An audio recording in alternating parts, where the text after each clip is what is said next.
Bon, petite utilisation.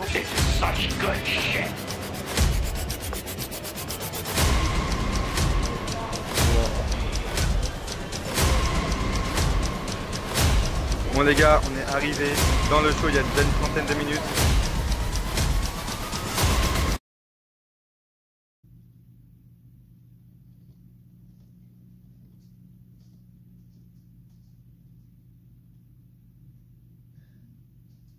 C'est pas l'accord Hotel Arena, hein, ça. C'est pas l'accord Hotel Arena. Hein, c'est pas ce décor, c'est pas l'accord Hotel Arena du tout. Je ne m'attendais à rien et je suis quand même déçu.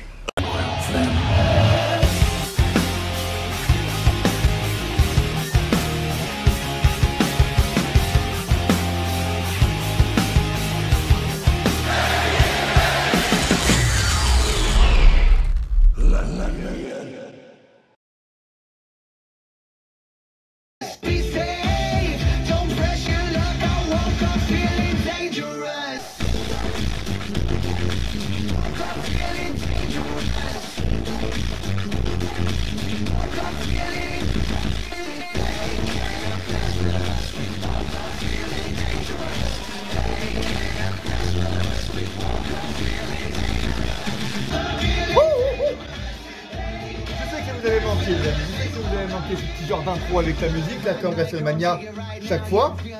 Ce décor, vous avez peut-être également manqué. Je vous en prie, installez-vous, prenez place, mettez votre plus beau like pour les 20, sûrement 25 meilleures minutes du mois. Ça faisait un mois que vous n'avez pas eu ça, les amis. Un mois que vous n'avez pas eu vos 20-30 minutes de divertissement, de bonnes vidéos. Je vous en prie, prenez place, mettez votre plus bel abonnement, votre plus beau like. Un mois que je vous manque peut-être. Ça fait plaisir de revenir avec direct. Vous voyez qu'on juge le theme song de WrestleMania Backlash qui est super bien. J'ai découvert ça. Il est incroyable ce theme song de WrestleMania Backlash. Super cool. Je comptais revenir avec je suis là, live event de Paris. Bah non, évidemment, comme vous avez vu, c'est pas. Il y a la porte interdite. Hein. On est toujours là. On va peut-être être plus divertissant que Paris. Voilà, plein de youtubeurs qui créent des chants butch. Très bien. Moi, en attendant, j'ai une catcheuse qui s'appelle Amel, qui apparemment regarde Darren Ellis catch. J'ai envie de dire...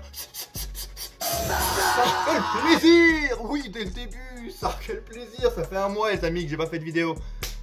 Je reviens pas avec une vidéo vlog, un live event. Le seul vlog, l'unique vlog pour mon unique show de catch que j'ai fait est disponible sur la chaîne. Comme par hasard, ces derniers jours, il est remis en avant par YouTube. J'ai 200 vues qui s'est pris ce vlog en quelques jours, bizarrement. Donc allez le voir, il est dans la description, dans le i ici sûrement. Voilà, en tout cas j'ai Amel qui suit, la chaîne Darren Ellis Catch, hein, ça quel plaisir dans ses posts Insta, ça fait plaisir. Je comptais également revenir avec un Every Catch, mais le temps va m'y empêcher. Et puis je voulais parler des licenciés comme Dakota Kai, etc. La grossière erreur qu'ils font. Je sens qu'on n'a pas encore fini, on est dimanche à l'heure où je lance cette vidéo. Je sens que les licenciés maintenant vont arriver du côté des main rosters, donc ça sert à rien de faire une vidéo maintenant. D'ailleurs, par rapport au live event de Paris, j'avais comme idée de faire pendant mon Every Catch, là, pour le rendre un peu plus gai si je parlais des licenciés, de revoir mes passages sur d'autres chaînes que la mienne, ou de voir des passages intéressants de ce qu'on avait fait en 2018. Est-ce que ça vous intéresserait pour un Every Catch par exemple que je tournerai la semaine prochaine, de voir mes passages pourquoi pas, si j'ai le temps évidemment, parce que en ce moment, dites-moi dans les commentaires, hein, mais en ce moment voilà, j'ai plus que 2 semaines pour réviser mes examens, et puis j'ai pas eu le temps de le faire ces derniers jours, ces dernières semaines de vidéo, parce que travail, parce que c'était à la fin des partiels, là, juste après WrestleMania, donc c'était mort. J'ai quand même réussi, pendant ma semaine de partiels, à vous faire la vidéo repost Mania que je vous conseille, parce que mon avis sur Raw est toujours d'actualité par rapport à Edge, à Cody Rhodes, Seth Rollins, c'est toujours d'actualité, donc allez la voir. Encore une fois, si c'est pas déjà fait. Ezekiel Elias. J'ai une vidéo spéciale que je vous ai teasée sur les réseaux Insta.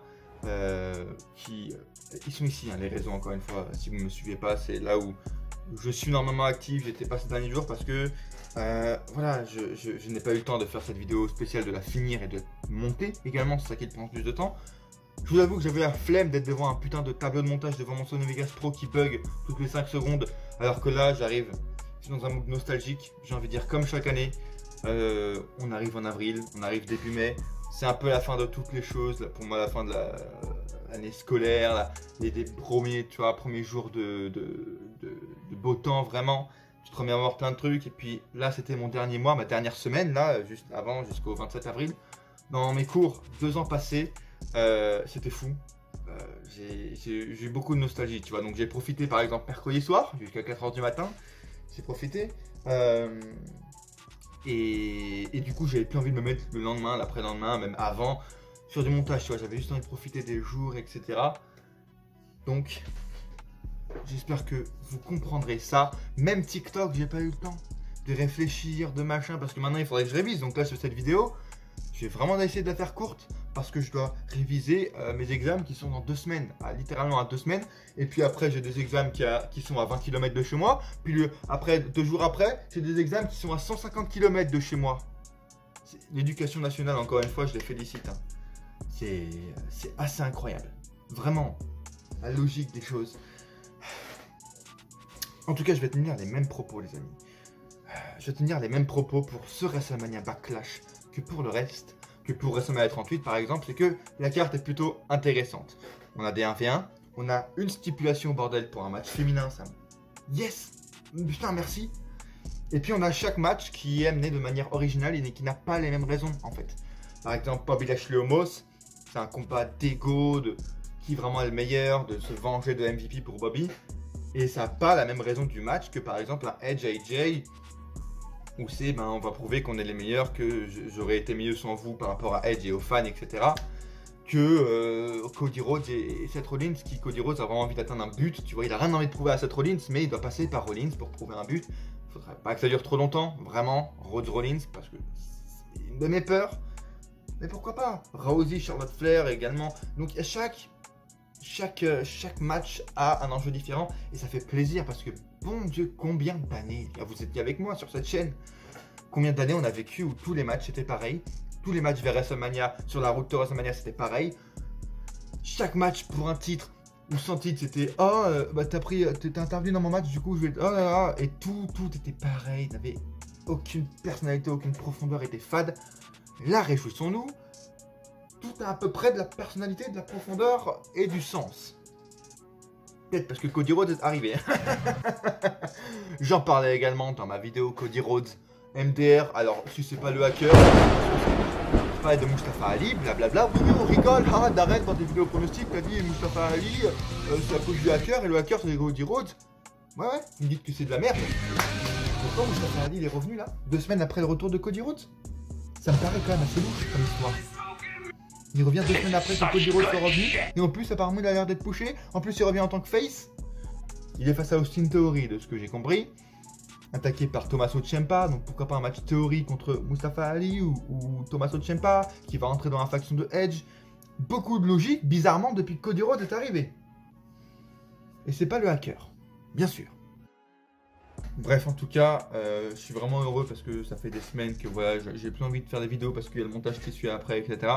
Mais quand je me retrouve devant la caméra, je suis quand même toujours aussi content. C'est comme une sorte de relaxation, je me sens comme chez moi en même temps. C'est un peu normal, c'est ma chaîne YouTube, Darren Ennis Catch, 9 ans bientôt. Mais ça fait plaisir parce que j'avais pas du tout le mood d'être faire des vidéos et dès que je suis devant, ça revient comme tout seul. Je fais des vidéos alors qu'aussi je dois être en train de réfléchir à mon avenir. Normalement, je dois envoyer des lettres de candidature, de motivation à certaines écoles pour continuer en licence pro, machin et couilles. J'en ai aucune déjà que je trouve bonne comme licence qui m'intéresse. Je sais pas si j'ai envie de continuer dans le travail dans lequel je suis actuellement. Et en plus, je me dis, bon, allez, j'ai rien à perdre à lancer des candidatures par-ci, par-là. Je vois qu'il faut payer 50 balles. S'inscrire, juste s'inscrire. Juste. T'es refoulé, ils te redonnent pas tes 50 balles, hein, ils les gardent. Je trouve. Alors, vraiment, je trouve pas ça logique. Du coup, j'ai encore envoyé aucune lettre. On est le 1er mai, ça commence à être lourd, très tard. Mais je sais pas, j'ai pas envie de payer en fait.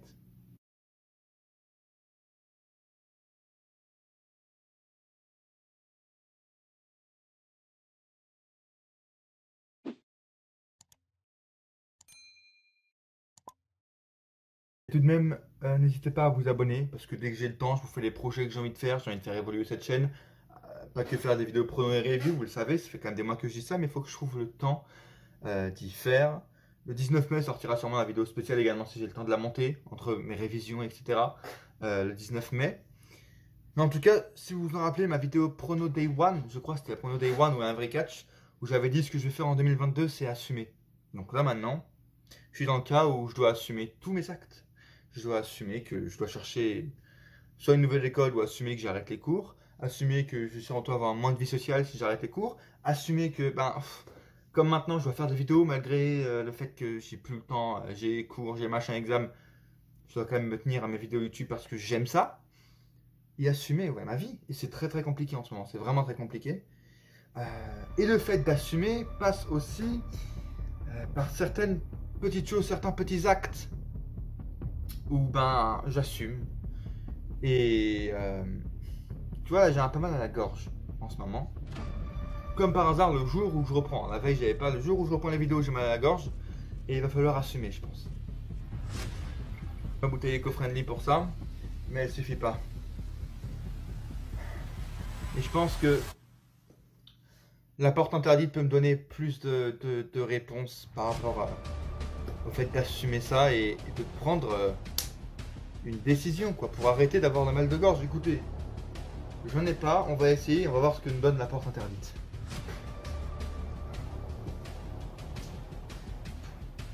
J'ai cassé mes lunettes au fait, hein, je les ai cassées. Voilà. Je vais les mettre d'ailleurs pour entrer dans cette porte interdite, hein, je vais bien équipé tout le temps.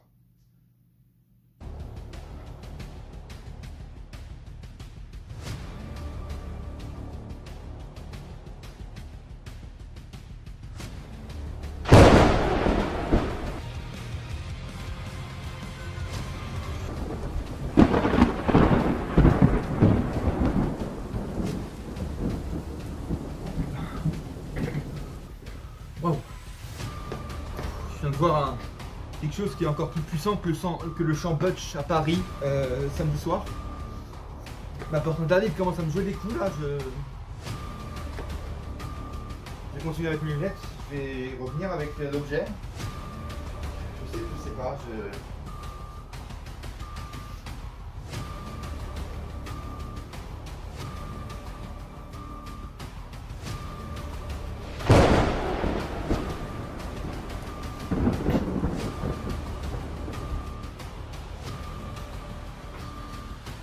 Écoutez,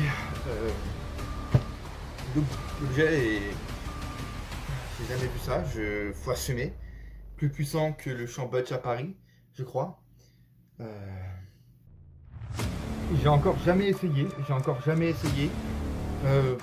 peut-être que ça enlève le mal de gorge. Ça fait 21 ans que je vis sans après. Et pourquoi pas aujourd'hui essayer pour voir si ça peut aider à enlever le mal de gorge.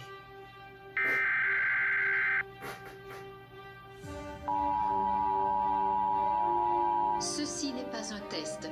Ici votre système d'urgence intégré. Nous annonçons le début de la purge annuelle légalisée par le gouvernement américain. L'usage des armes de classe 4 et moins est permis pendant toute la durée de l'événement.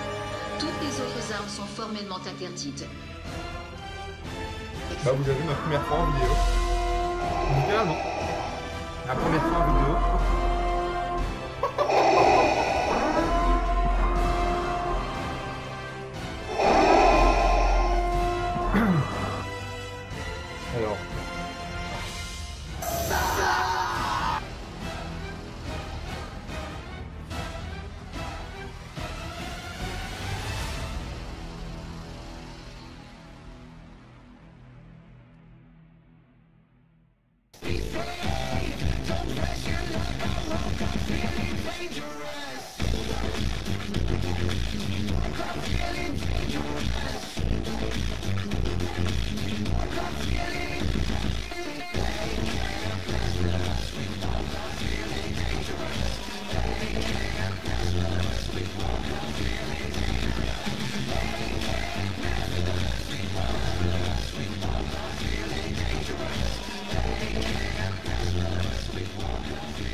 Je sais pas si je l'ai mis dans cette vidéo en fait. Je sais pas. Soit je l'ai mis dans cette vidéo, soit je l'ai mis dans la prochaine à Every Catch, tu vois, histoire d'amener un peu de plus-value au Every Catch désormais.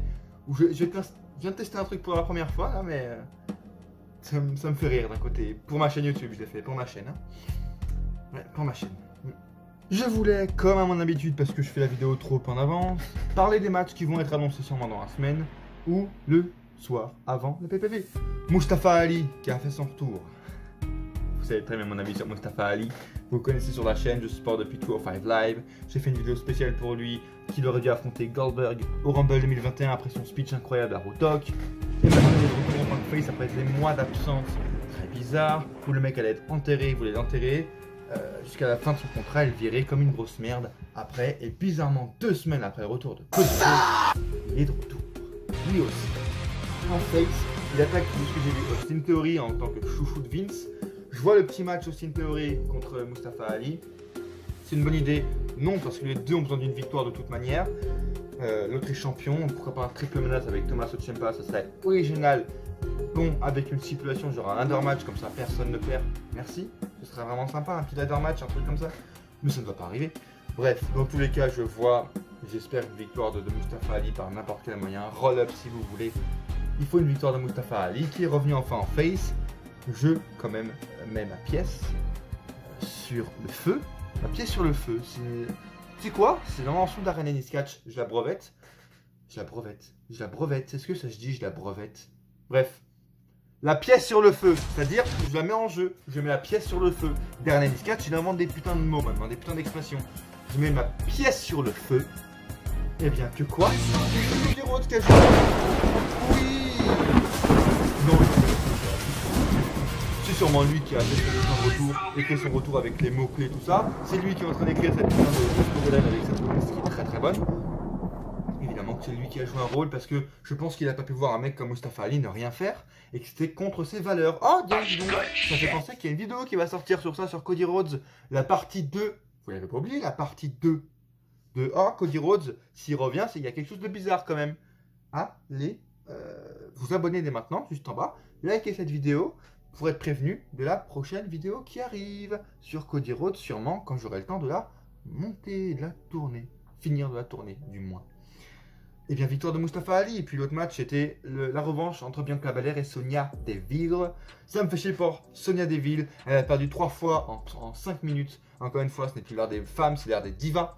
À part Becky Lynch, Ronda Rousey, Charlotte Flair et peut-être Asuka. Le reste, c'est que des divas. Elles ont des matchs de 4 minutes et elles sont dans le titre 24/7 de mes couilles. Avec des angles lesbiens pour Tamina et Dana Brooke de Pornhub. Mais bon. Apparemment, c'est encore la révolution féminine, l'ère des femmes, on les met en avant. Ça me fait chier, je vois Sonya Deville perdre. Encore une fois, j'adore le fait qu'elle se mette en avant tout ça. J'aimerais bien voir s'il y a ce match, les vraies techniques de Sonya Deville, tu vois, qu'elle triche pas, qu'elle n'arrive pas à prendre une chaise et couilles, mais quoi, couilles là, qu'elle se batte avec ses vraies techniques de MMA face à une meuf comme Bianca Belair, qui est hyper sportive. Un beau combat de 15 minutes, ce serait hyper cool. Avec une victoire malheureusement de Bianca Belair, mais pour la mettre en avant. Allez, Sonya Deville qui, grâce à ce match, va retourner en tant que catcheuse et arrêter son rôle d'officiel. Ça pourrait être vraiment un très bel atout, une très belle valeur ajoutée pour la division féminine, simplement. Pourquoi pas, j'en parlais tout à l'heure, commencer avec Bobby Lashley qui affronte Omos. J'ai bien aimé le turn, Europost Mania. Écoutez, ça apporte à nouveau 2 personnages. J'avais même pas pensé, je me suis dit si Lashley gagne à Mania, Omos est fini et puis inverse. Je sais pas si MVP aurait pu rester avec Lashley un peu plus longtemps parce que c'était une putain d'équipe pour recréer un jour le Raw business que tout le monde voulait voir. Ça va faire partie de ces équipes qui n'ont jamais eu le full potentiel donné par Vince, même s'ils ont été à un moment donné tous champions, mais c'est évolution version Wish quoi, et ça fait chier putain. Donc écoutez, on va voir ce que ça donne avec Omos et MVP en équipe. Un petit armbar histoire de faire 90 millions de vues sur YouTube. On sait comment ça se passe, donc pourquoi pas. Et c'est une nouvelle pour un nouveau tournoi pour les deux. Un Bobby Lashley, on va dire face, mais avec de l'assurance, pas comme en 2018 à son retour. J'ai envie de voir ça. Un titre, pourquoi pas pour lui, si les titres mineurs refont leur apparition un jour dans la carte en pay-per-view peut-être. Et Omos, je parierais sur une victoire d'Omos, ça me fait chier, hein. Mais histoire de voir un 1v1 et puis un Money in the Bank dans une arène de 50 000 personnes il y aura. Parce que c'est Nick Khan maintenant qui veut, comme pay-per-view, il l'appelle les PLE pour se différencier de la All Elite, alors que c'est eux qui en sont propriétaires depuis des années de ce nom, et maintenant ils veulent être dans des arènes et pas dans des... dans des stades et pas dans des arènes, parce que, oh là là, on veut faire plus grand. Sauf que ça perd de l'aura en fait. WrestleMania, du coup, maintenant ça va être tous les mois, c'est ça? Bon, d'accord. Victoire de Homos. Corbin contre Madcap Moss. Je suis pas pour... Je vous l'ai dit, hein, Cody Rhodes, il va finir face à Happy Corbin à SummerSlam. Je vois pas pourquoi il garde la gimmick ridicule là, pour Riddick Moss encore, alors que le mec a tourné face, ça va jamais marcher. Je sais pas ce qu'ils ont fait, j'ai pas regardé SmackDown. J'ai pas envie de voir ça plus que ça. Happy Corbin, que cette gimmick dégage également. Comme je dis, pour WrestleMania, ils n'arrivent pas à faire quelque chose de cool avec lui, c'est grave. Donner une vraie gimmick, Riddick Moss. Il revient à son niveau de NXT, ça pourrait être vraiment pas mal. J'ai encore les séquelles de ce que je viens de faire là. Bref. Victoire de Madcap. Madcap Moss. Mark Moss. Ça, quel plaisir.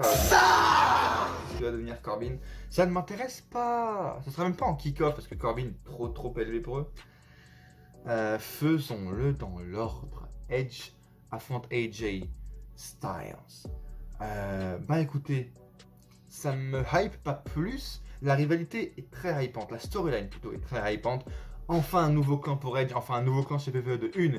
Et c'est Edge qui le domine en mode Ministry of Darkness de 2022, ça pète sa race, littéralement, c'est stylé comme jamais. J'ai adoré revoir et découvrir de mon côté le Ministry of Darkness dans les années fin 99-2000, incroyable. Et si Edge le fait revenir, le refait ressortir des ténèbres et en refait une nouvelle version un peu plus améliorée et moderne, j'adore. Damien Priest, Tommaso Ciampa, Rhea Ripley, ça va être un truc de fou. Mais le match ne me hype pas. On n'a jamais fini le match Styles contre Priest il y a 3 semaines là. Donc déjà, faites une revanche de ça. Et puis de 2, encore une fois, ça va être pareil qu'à WrestleMania. Je veux dire, ok, il a dit l'objectif pour Edge, ça va être que Styles ne place pas son Styles Clash, sinon même lui il sait qu'il va perdre. Donc ça crédibilise un peu AJ, ce qui est cool. Mais qu'est-ce que va devenir AJ? Edge va vraiment perdre? Je ne pense pas, sachant qu'il est dans un nouveau gimmick. Donc AJ va encore perdre. À peine il fait un face turn, à peine il sépare de Moss, le mec perd tous ses matchs. Et puis ouais, ça va encore être un match super lent. Vous savez mon avis sur Edge, qui n'a plus aucun cardio. Lui-même le dit, il a plus beaucoup d'années à passer sur un ring. Mais c'est triste en fait, parce que arrête-toi maintenant, t'arrives plus à faire des matchs de plus de 5 minutes. C'est chiant en fait. Il est bien plus performant et qualitatif que Goldberg, mais il est pas plus endurant que lui quoi. Donc, mettez-moi un Lesnar à la place, ça me ferait plus plaisir en fait, faut le dire. Restons dans l'ordre de Wikipédia qui pour l'instant oui, ouais, allez, ça va être le main event, mais nique sa mère, on y fait maintenant. Le match qui devait être un match unification des titres, RK Bro Uso est transformé en Six-Men, les fameux Six-Men Tag, on y revient à l'époque de 2018-2017. Vous n'êtes pas heureux? Six-Men Tag. Et vous trois, vous parlez depuis 2 minutes en backstage, Six-Men Tag avec les 3 autres qui se parlent aussi depuis 2 minutes en backstage. Six-Men Tag. Hey, là-bas, tu te connais lui? Six-Men Tag. Oh mec, j'ai mon tag team là, on a besoin d'un autre mec, est-ce que tu viens avec nous? Parfait, comme ça on pourra faire un Six-Men Tag. De retour, bon bref. J'adore l'idée des unifications des titres. Pas pour le titre majeur, il doit avoir notre titre à Raw, vraiment, j'espère qu'ils vont faire quelque chose bientôt, j'ai mon idée, j'espère qu'ils vont faire quelque chose avec. Sinon le titre, l'unification des titres par équipe, je trouve ça hyper bien, parce qu'on n'a plus assez d'équipes pour avoir 2 titres. De toute manière, ça tourne en rond à chaque fois, que ce soit Uso quand ils vont à SmackDown, ils prennent les titres à Raw, c'est pareil, RK Bro c'est pareil, quand c'est pas eux c'est New Day. Bon, au bout d'un moment, dégagez-nous ça. Faites-nous un titre, c'est bien meilleur. Regardez AEW, il y a un titre, les gars apparaissent dans les 2 shows, c'est plus cool en fait. Et malheureusement, ils n'avaient pas qu'à virer toutes les équipes en fait. Vous avez qu'à garder le Bullet Club, vous avez qu'à garder toutes les équipes que vous avez virées. Slater, Rhino qui était super bien. Allez vous faire enculer, maintenant vous n'avez plus personne. Unifiez ces putains de titres, voilà. Ou vous trouvez des putains de vraies équipes, tu vois. Genre, Imperium, ce serait bien hein, si si les partenaires de Gunter n'ont pas encore des noms de nazis. Peut-être me faire bannir en ayant dit ce mot. Bon bref, ce serait bien Imperium par exemple. Et je vois là, évidemment un match unification, soit à Money in the Bank pour être devant dans un stade, ou à SummerSlam, ils vont nous faire durer le truc encore des mois et des mois, avec les Street Profits qui utilisent un heel turn, c'est pas mal. Écoutez, on verra ce qui se passe pour l'instant. C'est RK Bro et Drew McIntyre face à la Bloodline. Et puis je vois Roman, parce que c'est Roman, donc victoire de la Bloodline, parce que c'est Roman. Les Usos gagnent depuis 1 an, parce que c'est Roman. Ça commence à être fatigant. Très bien, je n'espère évidemment pas un turn de Randy Orton et Riddle dans les prochaines semaines. C'est la meilleure chose, il faut le dire, objectivement, à Raw, qui marche le plus au niveau des fans, qui marche le plus, même au niveau de la storyline, c'est pas nul. Donc, pourquoi y splitter, en fait, hein? Gardons ça, on sait qu'ils veulent nous vendre McIntyre, Reigns, pas pour SummerSlam, mais pour le show le 3 septembre, qui je sais plus en Écosse, en Irlande, au Royaume-Uni, je ne sais pas. En tout cas, ce que je sais, c'est qu'il y a 120 000 personnes inscrites pour 60 000 places disponibles. On va se battre. Je vous préviens, même si vous regardez là, vous êtes soutien sur cette vidéo, merci de me rejoindre, abonnez-vous, bien sûr, et likez la vidéo pour les risques que je prends pour vous. Je prends des risques pour vous. Abonnez-vous et likez cette vidéo si vous aimez, et dites-moi dans les commentaires vos pronostics pour cette carte revanche de WrestleMania. Ils m'ont tout pété d'ailleurs. Hein. WrestleMania, Backlash. Et honteux. Money in the Bank, Backlash. Mais peu importe qui vous soyez, je me battrai avec vous pour avoir ma place le 3 septembre. J'y serai, hein. J'y serai.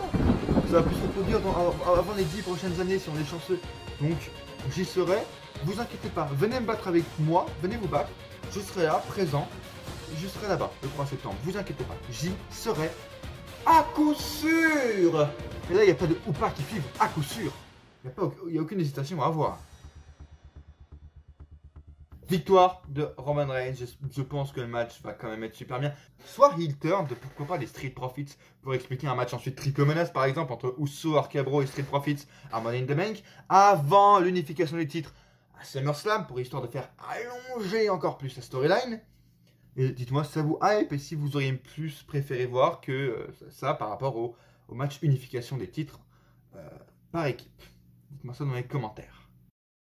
J'en parlais tout à l'heure, Charlotte Flair qui affronte Ronda Rousey, la seule stipulation de ce soir, mais qui fait très plaisir pour un match féminin de 1 et pour Ronda Rousey de 2. Vous savez très bien que j'adore Ronda Rousey, ça n'a pas changé à mon avis. La rivalité tourne plutôt bien, excepté qu'est-ce que fout Drew Gulak en fait dans cette rivalité.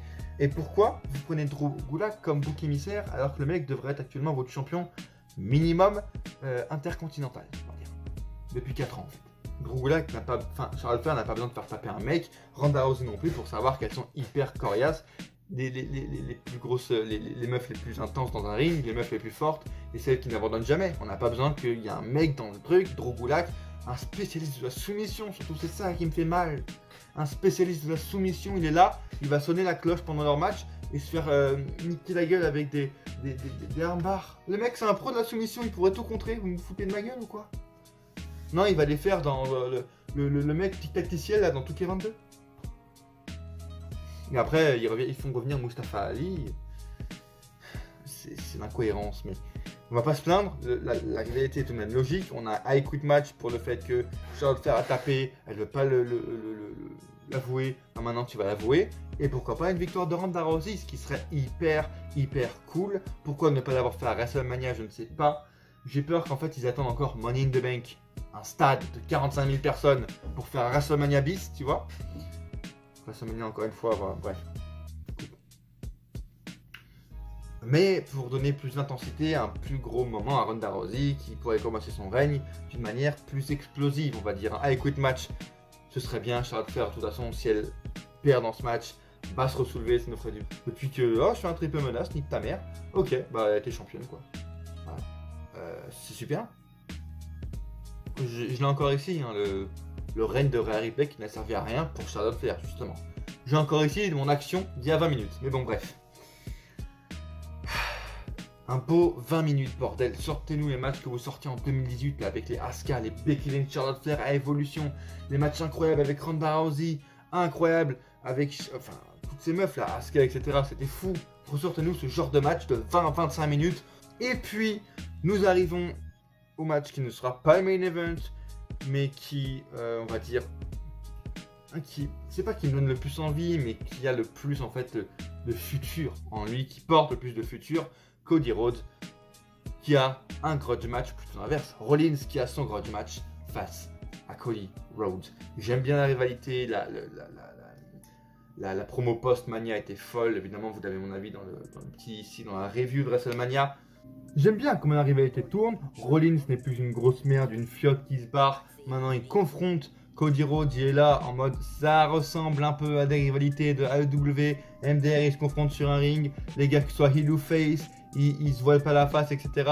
Ils se confrontent vraiment, tu vois, il y a de vraies paroles. Le mec dit wrestling, le mec dit des mots interdits, c'est le seul à dire ça. Bah dis donc, ça ressemble beaucoup à une rivalité, à une storyline typée AEW. Ça, parce que c'est ce qu'on veut, de toute manière. Si Cody Rhodes peut apporter ça avec son nouveau run chez WWE, je suis bien d'accord, révolutionner un peu la storyline chez WWE. Maintenant, ce que j'ai peur, c'est que, comme pour chaque début, par exemple, de NXT, ou comme pour chaque retour, on est ce match, puis après, on est le match encore revanche, je sais pas quoi, à Money in the Bank, ou alors qu'on est les deux soient là dans le match Money in the Bank, ou alors qu'un des deux ne soit pas là parce qu'il a perdu face à l'autre gars pour être dans Money in the Bank. Et ensuite on est la revanche à SummerSlam, ou alors j'espère que après ça c'est fini, qu'on a un nouvel adversaire pour Cody Rhodes, une nouvelle storyline pour Rollins, que la défaite ou la victoire fasse quelque chose dans leur futur. Cody Rhodes bien sûr ne doit pas être champion dès maintenant. Pour moi, je veux dire, on n'a pas eu champion pendant 3-4 ans chez AEW. On va pas l'avoir champion au bout de 6 mois, s'il vous plaît. Donnez-lui pas la manette Money in the Bank maintenant. Faites-le durer, faites-le perdre dans un match de championnat, faites-le perdre dans un match US par exemple même. Et ensuite, 1 an, 2 ans après, 2 ans plus tard, je vois 2023 Cody Rhodes champion au moins. Allez, 2023, on est chez WWE, donc tout est raccourci, on va dire SummerSlam 2023, un truc comme ça. Faites durer dans le temps, s'il vous plaît. Et je vois une victoire encore une fois de Cody Rhodes parce qu'il est revenu, parce qu'il ne faut pas le faire perdre. Et bordel, c'est lui qui a le plus de futur dans ce putain de match, les amis. Dites-moi votre avis dans les commentaires. Merci beaucoup de m'avoir. Merci à vous de m'avoir suivi. Laissez un like surtout pour le retour de Darren Ennis Catch. La vidéo pronostic que vous avez, j'espère, kiffé. Vos pronos dans les commentaires. Évidemment, c'est important. Envoyez-vous un turn dans le 6-man tag. Et à coup sûr, on se retrouve dans une prochaine vidéo.